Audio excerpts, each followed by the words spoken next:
ngayong araw na to ay magluluto ako ng pang-ulamin namin ngayong gabi na to. So, kung nakikita nyo ay meron akong manok dito. Ito yung manok na kinatay ko kahapon at meron akong mga gulay dito na kinuha ko lang dyan sa likod ng bahay. At munggo.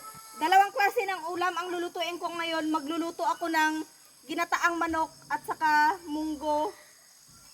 Lagyan ko ng mga gulay. Para dalawang klaseng ulam ang uulamin natin ngayon. Meron tayong ginataang manok at saka gulay. So ngayon guys, magsisimula na ako magluto ngayon. Unahin ko yung manok, ginataang manok. Siyempre, igigisa ko muna para masarap.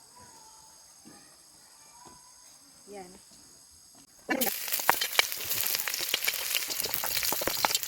So, ilalagay ko na yung manok guys. Tingnan nyo yung manok, may ano siya, may mga itlog.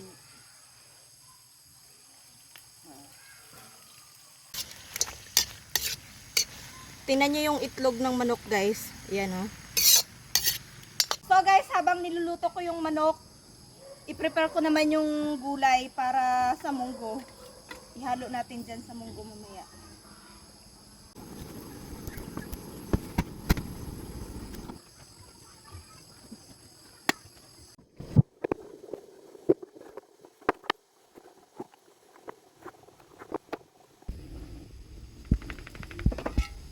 Ilalagay ko na yung niyog, gata.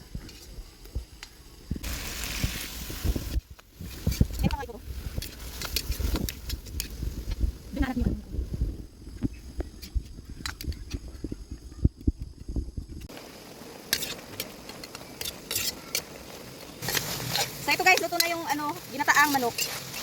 Yan. Sobrang bango. So luto na yung ginataang manok guys. Sobrang bango.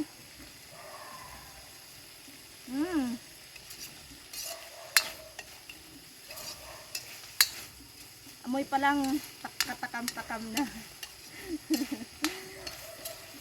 Tingnan nyo. Di ba wala na siyang ano, wala na siyang sabaw. Wala na yung ano niya kanina. Gata. So ito na yun. Lipat na natin dito yung ating manok guys kasi luto na.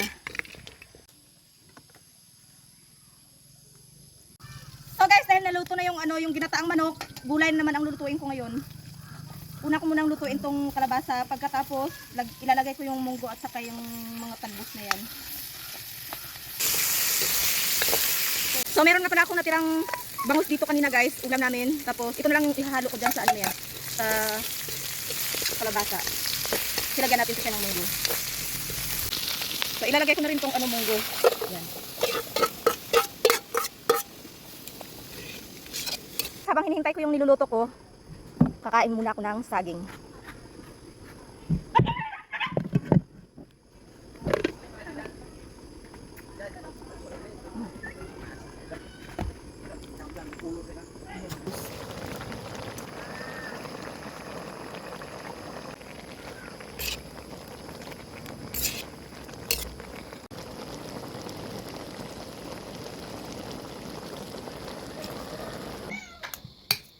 Sarap ng manok. Bango.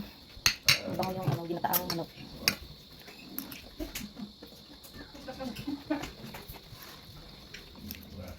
Mahilig ako sa gulay.